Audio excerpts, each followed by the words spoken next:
اعوذ باللہ من الشیطان الرجیم، بسم اللہ الرحمن الرحیم۔ سورہ بنی اسرائیل کی آیت نمبر 84 ہے، اس کا ٹکڑا ہے کہ قل کل یعمل علی شاکلتہ، کہہ دیجئے کہ ہر کوئی اپنی شاکلہ کے مطابق عمل کرتا ہے۔ امام راغب نے شاکلہ کا ترجمہ کیا ہے ڈھب، عبد الرحمن کیلانی صاحب نے شاکلہ کا ترجمہ کیا ہے مزاج، محترم ڈاکٹر اسرار احمد صاحب شاکلہ کا ترجمہ کیا کرتے تھے پرسنالٹی میٹرکس۔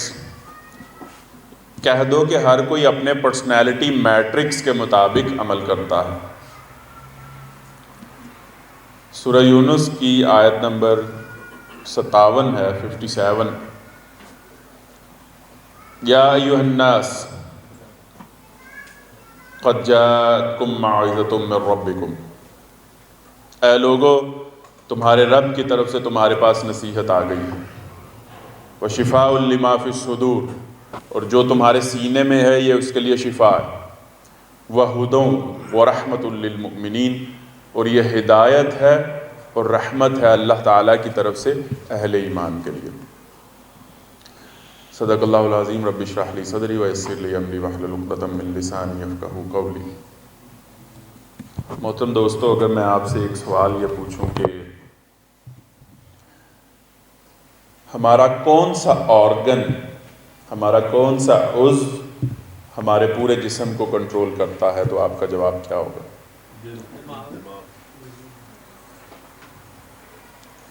ایک آواز دل کی آئی ہے، دو آوازیں دماغ کی آئی ہیں۔ ہاتھ کھڑے کروا لیے جائیں، دماغی حضرات ذرا ہاتھ کھڑے کریں،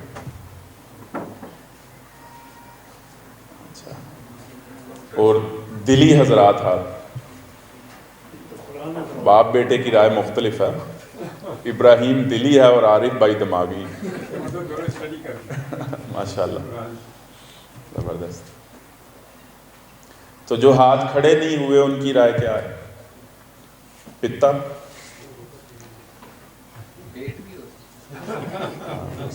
اپنا اپنا جواب ہو سکتا ہے۔ پھیپھڑے، گردے۔ تو جان لیجئے کہ سلطنت جسم کے دارالحکومت کا نام قلب ہے۔ سلطنت جسم کے دارالحکومت کا نام دل ہے، قلب ہے۔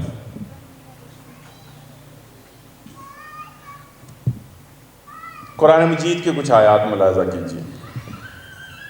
لہم قلوب لا یفقہون بہا، ان کے پاس دل تو ہیں لیکن ان دلوں سے سوچتے نہیں۔ پھر قرآن مجید کیا کہتا ہے؟ ختم اللہ علی قلوبہم، ان کے ہارٹ کو سیل کر دیا گیا۔ پھر قرآن مجید کیا کہتا ہے؟ فی قلوبہم مرض، اصل روگ جو مسئلہ ہے کہ یہ حق کے راستے کو قبول اور اختیار کیوں نہیں کر پا رہے ہیں، تو دل میں پرابلم ہے ان کے۔ پھر قرآن مجید کیا کہتا ہے؟ اذا ذکر اللہ وجلت قلوبہم، جب اللہ کا ذکر کیا جاتا ہے تو دل پر خشیت اور خدا کا خوف اور تقوی طاری ہوتا ہے۔ پھر قرآن مجید کیا کہتا ہے؟ ربنا لا تزغ قلوبنا بعد اذ ہدیتنا وہب لنا من لدنک رحمہ انک انت الوہاب، اے اللہ ہدایت کے راستے پر گامزن کرنے کے بعد پھر ہمارے دل کو ٹیڑھا ہونے سے بچانا، دل کو ٹیڑھا ہونے سے بچانا۔ پھر قرآن مجید قالت الاعراب آمنا، یہ دیہاتی کہتے ہیں کہ ہم ایمان لے آئیں۔ قل لم تؤمنوا ولكن قولوا اسلمنا، ابھی تم ایمان کے درجوں پر فائز نہیں ہوئے، کہو اسلام قبول کر لیا۔ ولما يدخل الايمان في قلوبكم، ابھی ایمان تمہارے دلوں میں داخل نہیں ہوا ہے۔ پھر کچھ احادیث ملاحظہ کیجیے۔ اللہ کے نبی صلی اللہ علیہ وآلہ وسلم نے فرمایا التقویٰ ہاہنا، دل پر، آپ نے اپنے دل پر ہاتھ رکھ کر رسول اللہ نے فرمایا تقویٰ یہاں ہوتا ہے، یہاں نہیں ہوتا، یہاں ہوتا ہے۔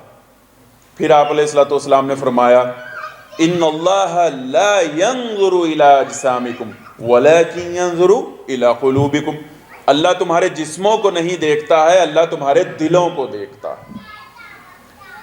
پھر رسول اقدس علیہ الصلوۃ والسلام نے ارشاد فرمایا الا ان فی الجسد مضغہ، آگاہ ہو جاؤ تمہارے جسموں میں گوشت کا ایک لوتھڑا ہے، اذا صلحت صلح الجسد کلہ، جب وہ ٹھیک ہو جائے تو پورا جسم ٹھیک ہو جاتا ہے، وَإِذَا فَسَدَتْ فَسَدَ الْجَسَدُ كُلُّهُ، جب وہ خراب ہو جائے، یہ خراب ہو جائے تو مسئلہ یہاں ہے، یہ خراب ہو جائے تو مسئلہ یہاں ہے، یہ خراب ہو جائے تو مسئلہ یہاں ہے، یہ خراب ہو جائے تو مسئلہ یہاں ہے، یہ خراب ہو جائے تو مسئلہ شرمگاہ میں ہے، یہ خراب ہو جائے تو مسئلہ پیروں میں آ جاتا ہے۔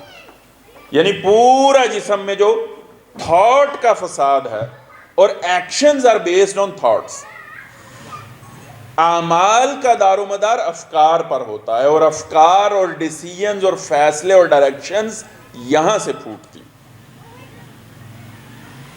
ہم سوچتے تو دماغ سے ہیں، یہ نکتہ سمجھیے، ہم سوچتے تو دماغ سے ہیں، لیکن ہمارا دل یہ فیصلہ کرتا ہے کہ ہم کب سوچیں گے، کیا سوچیں گے، کیسا سوچیں گے، اور سوچیں گے بھی کہ یا نہیں سوچیں گے۔ جب ہم بستر پر لیٹے ہوئے ہوتے ہیں، مختلف ویریشنل تھاٹس چل رہی ہوتی ہیں، پھر ایک وقت آتا ہے کہ دل یہ کہتا ہے کہ دیٹ فال، ختم، اب سوچنا، بالکل شٹ ڈاؤن کر دیتا ہے دماغ کو، اور ہم سوچنا چھوڑ دیتے ہیں اور ہم نیند کی آغوش میں چلے جاتے ہیں۔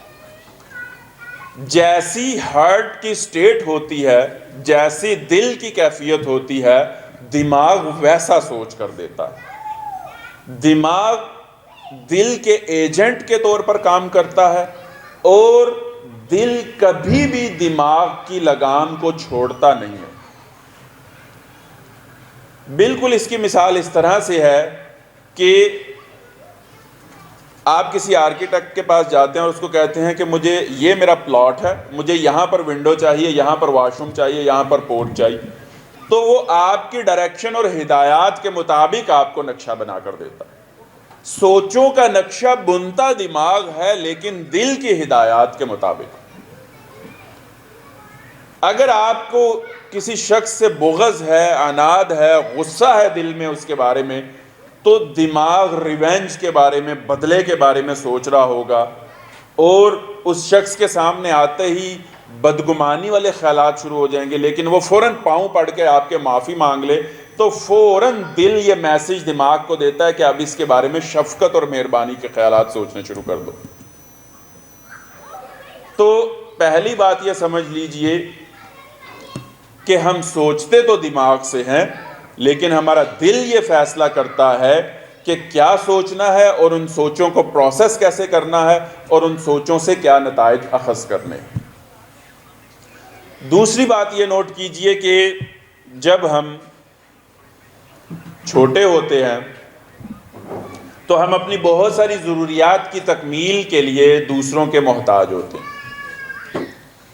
ہم اس بات کے محتاج ہوتے ہیں کہ ماں ہمیں دودھ پلائے، ماں تھپکی دے کر ہمیں سلائے، باپ ہمیں انگلی پکڑ کر چلنا سکھائے، ٹیچر ہمیں ڈاٹ لگا کر لکھنا سکھائے، ہماری پینسل کو گرپ کرے۔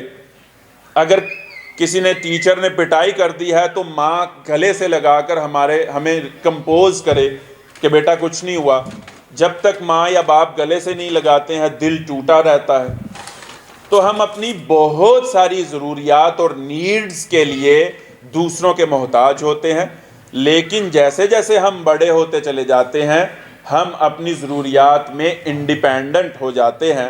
لہٰذا بڑے ہونے کا ایک مطلب یہ بھی ہوتا ہے کہ انسان ڈیپینڈنسی سے انڈیپینڈنس کا سفر کرتا ہے۔ بالکل اسی طرح سے بڑے ہونے کا ایک مطلب یہ بھی ہے کہ انسان اپنے دل کی دنیا کے اوپر خود نگاہ رکھنے کے قابل ہو جائے، کسی مدد کے بغیر انسان اپنے ہارٹ کو کمپوز کرنے کے قابل ہو جائے، سیلف کارڈیالوجسٹ کے منصب پر فائز ہو جائے، اپنا مربی بن جائے، خود اپنا تزکیہ اور اپنی ذات کی اصلاح کے لیے خارج میں سے فیسیلیٹیشن تو لے، لیکن اس فیسیلیٹیشن کے مقابلے میں پھر اس کی روشنی میں انسان اس قابل رفتہ رفتہ ہوتا چلا جائے کہ اپنے ہارٹ کو قلب سلیم اور قلب منیب بنائے۔ یاد رکھیے، جنت میں داخلہ ایک خاص کمپوزڈ بیلنسڈ ہیلدی ہارٹ کی بنیاد پر ملے گا۔ سورہ شعراء کی آیت نمبر 89، اِلَّا مَنْ أَتَى اللَّهَ بِقَلْبٍ سَلِيمٍ، ہاں جو ہمارے پاس دل سلیم لے کر آئے گا ہم اس کی طرف رحمت سے متوجہ ہوں۔ پھر سورہ قاف کی آیت نمبر 33 کا حصہ ہے، من جاءہ بقلب منیب، جو ہمارے پاس ایک ہیلدی کمپوزڈ بیلنسڈ ہارٹ لے کر آئے گا، یعنی اس دل والے نے اپنے دل کے اوپر اگر کام کیا ہوگا تو ہم اس کو کہیں گے ادخلوہا بسلام، ہاں تم جنت میں سلامتی کے ساتھ داخل ہو جاؤ۔ تو جنت میں داخل ہونے کے لیے آپ کو ایک پاسپورٹ چاہیے جس کے اوپر اللہ کی رحمت کا ویزا لگے گا، اور وہ پاسپورٹ ہے ایک healthy balanced and composed heart. اگر کسی نے اپنے دل کے اوپر کام نہیں کیا ہے، اس میں یہ صلاحیت پیدا نہیں ہوئی ہے کہ وہ اپنے انر سیلف میں جھانک سکے، اپنی انٹرنل ورلڈ میں جھانک سکے، اپنے وجود کی پرتیں اس کے اوپر کھلیں، دل کے ڈیش بورڈ کے اس کے اوپر نگاہ ہو، دل کی ڈائریکشن کیا ہے، کیا فیصلے ہو رہے ہیں، کتنی ایگزیکیوشن ہو رہی ہے، صراط مستقیم کے اوپر گامزن ہونے کی انرجی آپ کو ہارٹ دیتا۔ میں دونوں صورتوں میں کچھ پوائنٹ کی شکل میں چیزیں آپ کے سامنے رکھ دیتا ہوں۔ اگر ہم میں سے کسی نے اپنے دل کے اوپر کام نہیں کیا ہے تو کیا ہوتا؟ اگر کسی کے پاس دل سلیم اور دل منیب نہیں ہے تو سب سے پہلے ہوتا یہ ہے کہ وہ ہر وقت امپلسو سٹیٹ آف ہارٹ اور سٹیٹ آف مائنڈ میں رہتا ہے۔ امپلسو کا ترجمہ آپ کسی بھی لغت یا گوگل سے کر کے دیکھیے تو سطحی، سطحیت، آپ کے بیہیویئر میں ایک سطحیت ہوگی، فوراً ہرٹ ہو گئے، فوراً اداس ہو گئے، فوراً ایکسائٹڈ ہو گئے، فوراً قبول کر لیا کسی آفر کو، فوراً ریجیکٹ کر دیا، فوراً کوئی ڈیسیژن کر لیا، فوراً مایوس ہو کر بیک آؤٹ ہو گئے۔ جھٹ پٹ والا مزاج، پل میں توشا تولا اور پل میں ماشا، یہ مزاج ہوتا ہے۔ اگر یہ انڈیکیٹر ہے کہ کسی نے اپنے دل کے اوپر کام نہیں کیا ہے، اس کا ہارٹ، دل جو ہے وہ متوازن اور ہیلدی اور دل سلیم نہیں۔ دوسرا اس کا انڈیکیٹر یہ ہوتا ہے کہ آپ کے ریلیشن شپ ارد گرد جتنے بھی آپ کے لوگ ہیں، آپ کی بیوی، آپ کے بچے، آپ کا ہمسایہ، آپ کا بھائی، آپ کے والدین، آپ کے دوست، آپ کے کولیگ، آپ کا ماتحت، آپ کا باس، آپ کا ساتھی نمازی، ان کے ساتھ ریلیشن شپ بنانا اور نبھانا دشوار ہو جاتا ہے۔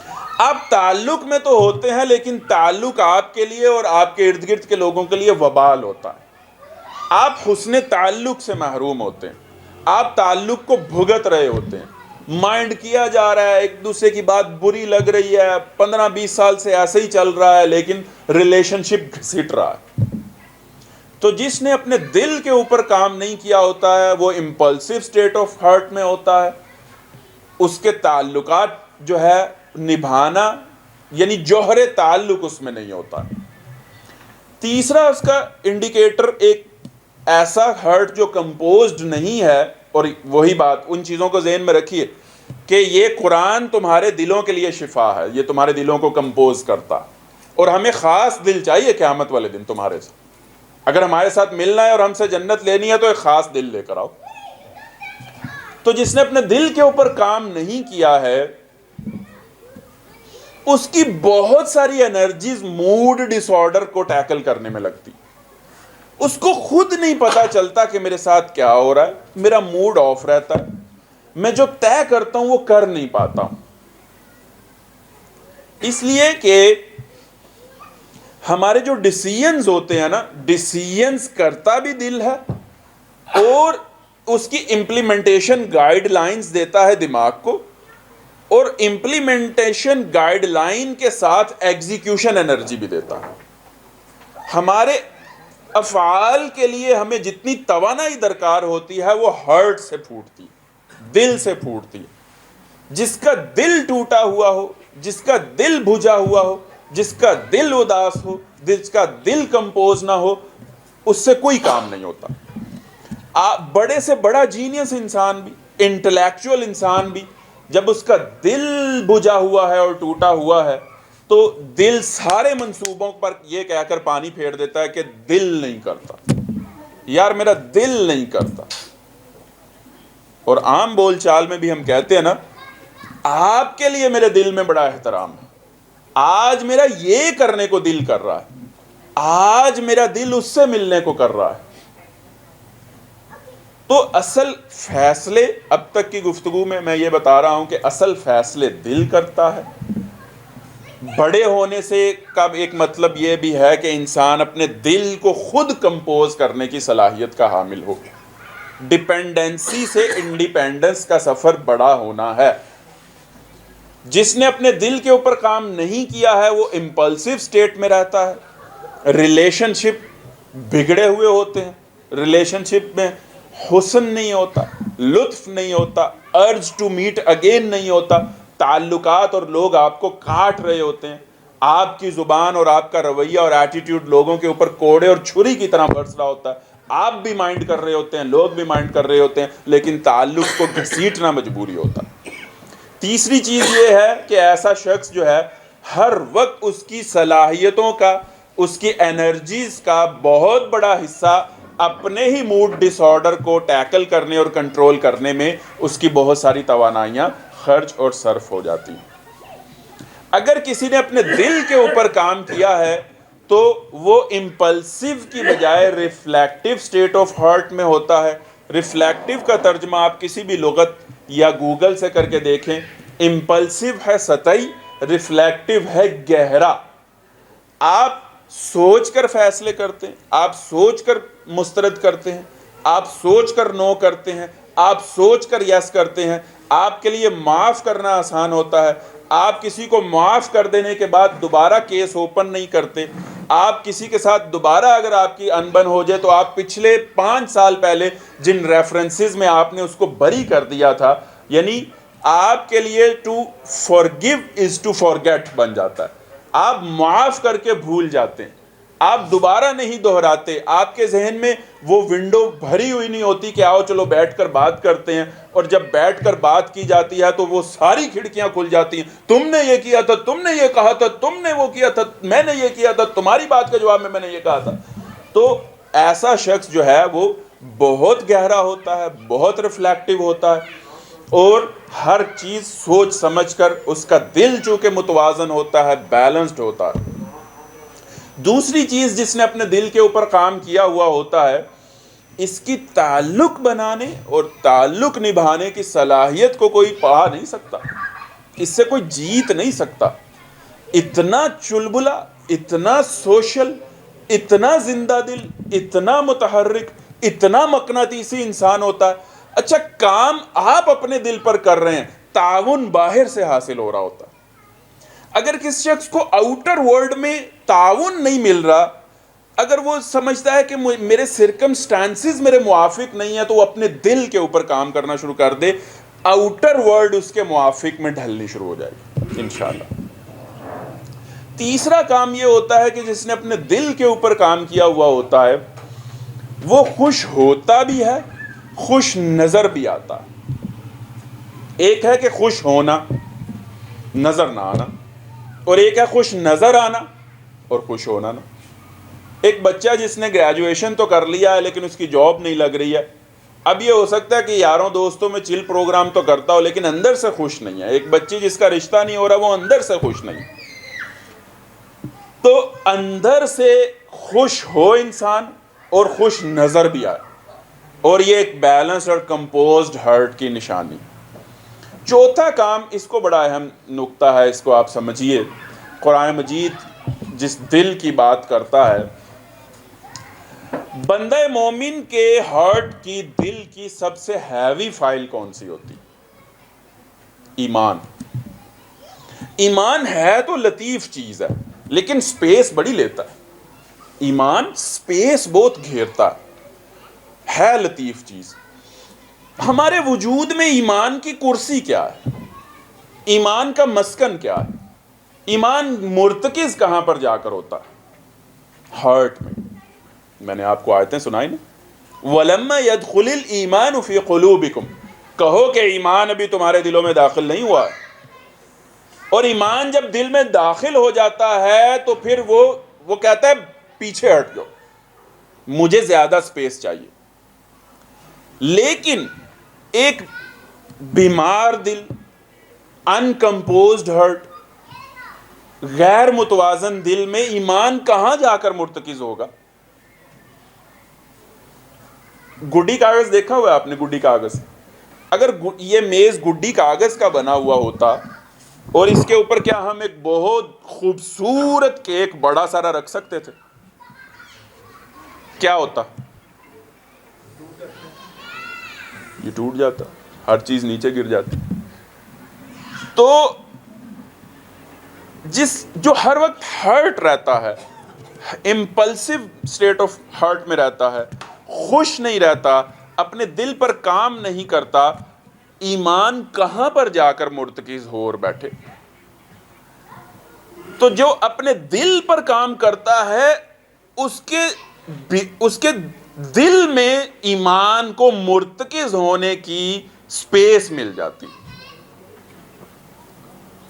اور جب ہم ایمان کو سپیس نہیں دیتے ہیں دل میں تو وہ سپیس لے جاتی ہیں وشز اور وریز، خواہشات اور تفکرات، اور دل میں ایمان کی سپیس سکڑنی شروع ہو جاتی، اسی کو تو کہا گیا ہے سورہ تغابن میں، وَمَن يُوقَ شُحَّ نَفْسِهِ فَأُولَٰئِكَ هُمُ الْمُفْلِحُونَ، جو دل کے سکڑنے اور چھوٹے پن ہونے سے بچا لیا گیا وہی لوگ فلاح پانے والے۔ تو ایمان کے ساتھ کمٹمنٹ نبھانا تب ممکن ہوتا ہے، تحریک کے ساتھ کمٹمنٹ نبھانا تب ممکن ہوتا ہے، نظریے کے ساتھ کمٹمنٹ نبھانا تب ممکن ہوتا ہے جب آپ اپنے ہارٹ کو کمپوزڈ اور ہیلدی اور مضبوط کرتے ہیں۔ تو دلوں کے اوپر کام کرنے کی ضرورت ہے اور سیلف کارڈیالوجسٹ بننے کی ضرورت ہے۔ اب میں آپ کی خدمت میں 2-3 پوائنٹس رکھتا ہوں، ویسے تو یہ ڈسکشن، یہ بات لمبی ہے کہ دل کے اوپر کام کیسے کیا جائے، اپنے دل پر کام کرنے کا سرا کہاں سے پکڑا جائے کہ ہمارا ہارٹ امپلسو کی بجائے ریفلیکٹیو ہو جائے۔ تو سب سے پہلے سورہ رعد کی آیت نمبر 28 کا ٹکڑا ہے، الا بذکر اللہ تطمئن القلوب، دل ہیلدی ہوتا ہے، متوازن اور کمپوزڈ ہوتا ہے اللہ کی یاد سے۔ اللہ کی کون سی یاد؟ سبحان اللہ سبحان اللہ سبحان اللہ سبحان اللہ والی، ایسی نماز جس میں معراج ہی نصیب نہیں ہوا، السلام علیکم ورحمۃ اللہ السلام علیکم ورحمۃ اللہ کر کے اٹھائے۔ اللہ کی یاد اتنی پھیکی چیز ہے، کاروبار کی یاد میں تو آپ استغراق میں چلے جاتے ہیں۔ ایک نوجوان جس کی شادی نئی ہوئی ہو، صرف سمجھانے کے لیے، کیونکہ بیہیویئرز جو ہیں وہ مثالوں سے بڑے اچھے سمجھ آتے ہیں۔ ایک نوجوان جس کی نئی شادی ہوئی ہو اور وہ ایک ہفتہ چھٹی پر رہا، پھر ایک ہفتہ چھٹی کے بعد وہ پہلے دن آفس گیا، تو پہلے دن آفس میں کام کرتے کرتے کیا اس کو بیوی بھول جائے گی؟ اس کے دل و دماغ کے اوپر اس کی اہلیہ چھائی رہیں گی اور اس کا جی چاہے گا کہ جلدی، یاد کیجئے جتنے لوگ یہاں پر شادی شدہ بیٹھے ہوئے ہیں، جب شادی کے بعد پہلے دن دفتر گئے تھے تو کیا کیفیات تھی؟ ہر وقت دل چاہتا تھا کہ بس جلدی چھٹی کر کے اہلیہ محترمہ کے پاس پہنچ جائے۔ تو کیا اللہ کی یاد اتنی پھیکی؟ اللہ کی وہ یاد جو دل و دماغ کے اوپر چھا جائے، یہ دل کو سب سے زیادہ متوازن کرتی ہے۔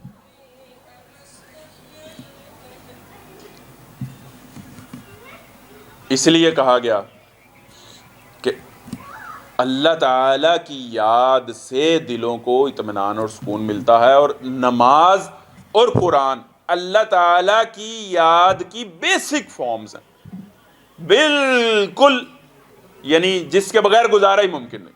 اقیم الصلاۃ لذکری، نماز قائم کرو میری استغراق منی یا محذوف سمجھ لیں یا میری طرف سے ایڈیشن سمجھ لیں. اِنَّا نَحْنُ نَزَّلْنَا الذِّکْرَ، یہ جو تم نے 30 دنوں میں سنا ہے یہ ہماری یاد ہے، یہ ذکر ہے. اِنَّ هَذِهِ تَذْکِرَةٌ، یہ یاد ہے اللہ کی، یہ تذکرہ ہے اللہ کا. اس سے اپنے دلوں کے اوپر کام کرنے کی صلاحیت حاصل کرو. ایمان کے ساتھ کمٹمنٹ، تحریک کے ساتھ کمٹمنٹ، نظریے کے ساتھ کمٹمنٹ نبھانی آسان ہو جائے گی. لو پکڑو قرآن لو اور اپنے دلوں کے اوپر کام کرو، اور اب اس صلاحیت کے حامل ہو کہ اپنے دل کے اوپر خود کام کرو. خود کام کرو، اپنے مربی خود بنو، اپنے مرشد خود بنو، اپنے دل کے اوپر پھونک خود مارو. تو اللہ تبارک و تعالیٰ کی یاد. ایک صحابی آتا ہے، اللہ کے نبی صلی اللہ علیہ وسلم مجھے نصیحت کیجیے، لا یزال لسانک رطبا من ذکر اللہ، تمہاری زبان پر ہر وقت اللہ کا ذکر جاری رہنا چاہیے. اذکر اللہ حتی یقال مرعی، اتنا اللہ کا ذکر کرو کہ وہ اللہ کے لیے، لیکن لوگ یہ کہنے لگ جائیں کہ ہر وقت اللہ کا ذکر کرتا رہتا ہے. ڈرائیونگ کرتے ہوئے تلاوت، اٹھتے بیٹھتے ہر وقت درود شریف، اور انٹینشن والا درود شریف، کوالٹی والا درود شریف، کوالٹی والی سبحان اللہ. ایک سبحان اللہ کہنے سے، صحیح بخاری کی روایت ہے، آپ علیہ الصلوۃ والسلام نے فرمایا جنت میں بہت سارے درجے ہیں، اور ایک اوپر والے درجے کے جنتی، ایک اوپر والے درجے کے جنتی کو نیچے والے درجے کا جنتی، حدیث کے الفاظ ہیں، ایسے دیکھے گا جیسے تم زمین پر کھڑے ہو کر ستاروں کو دیکھتے ہو. اور یہ جو سٹارز ہیں، ایسٹرونومرز کہتے ہیں کہ یہ ہو سکتا ہے کوئی گلیکسی ہو. ملکی وے جو گلیکسی ہے، ابھی ہم اپنے ساتھ والے مریخ پر نہیں پہنچ سکے، ہم کب آخری سیارے پر پہنچیں گے، کب ملکی وے سے باہر، ہم اپنے سولر سسٹم سے باہر نکلیں گے اور ساتھ والے سولر سسٹم میں جائیں گے.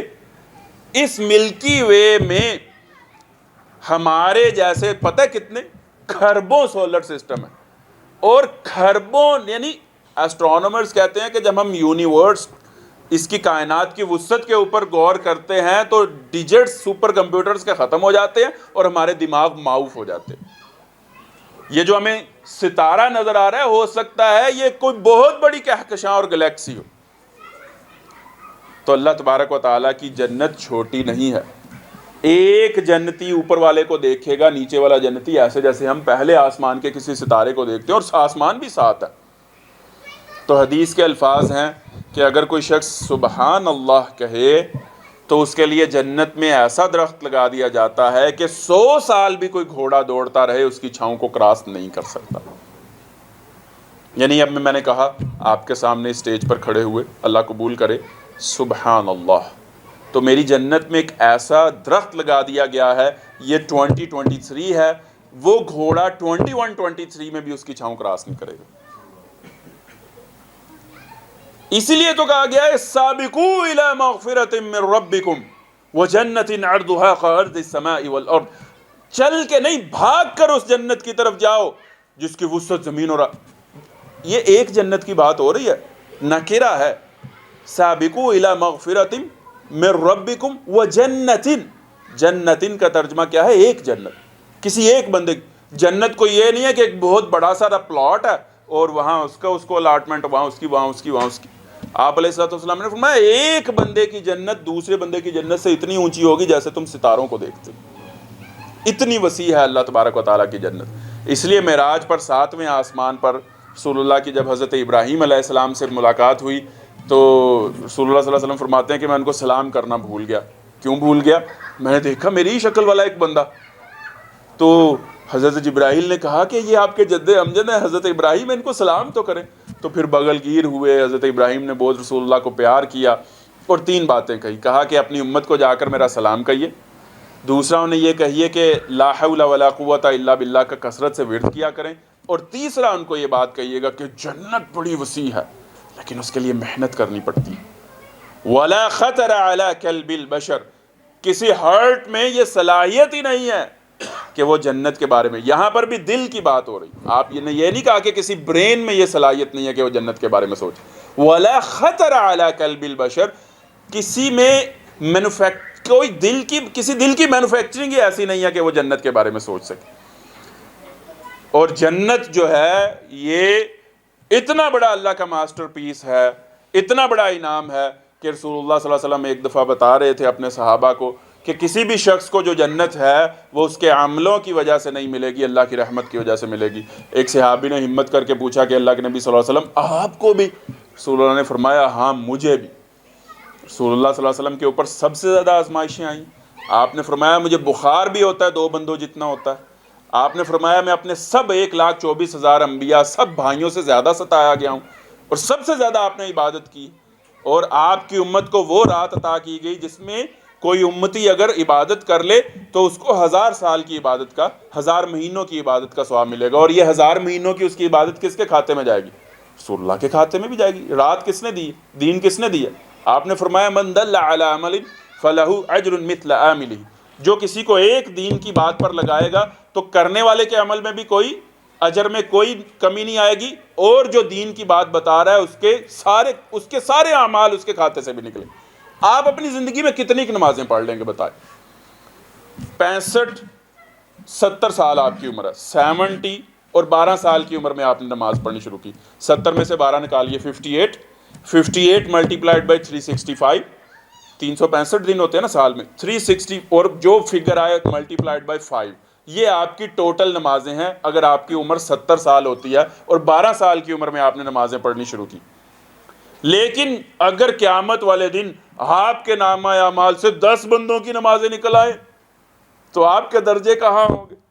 اس لیے تحریک کا کام، جماعت کا کام، دعوت اللہ کا کام، دلوں کو بدلنے کا کام، اس سے علماء فرماتے ہیں اس سے زیادہ کوئی ایسا عمل نہیں ہے جس سے آپ بہت زیادہ اعمال اکٹھے کر لیں.